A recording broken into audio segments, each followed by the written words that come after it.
del estallido de 40, que dejó 40 heridos y una casa a punto de derrumbarse, anunció que el Ministerio de Gobierno ofrecerá un informe y espera que la Fiscalía también informe sobre el suceso.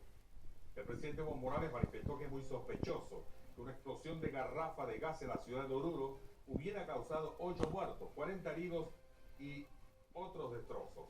Muy sospechoso. Más tarde escuchábamos un informe del ministro, dijo el presidente Morales, este martes de Chaya en el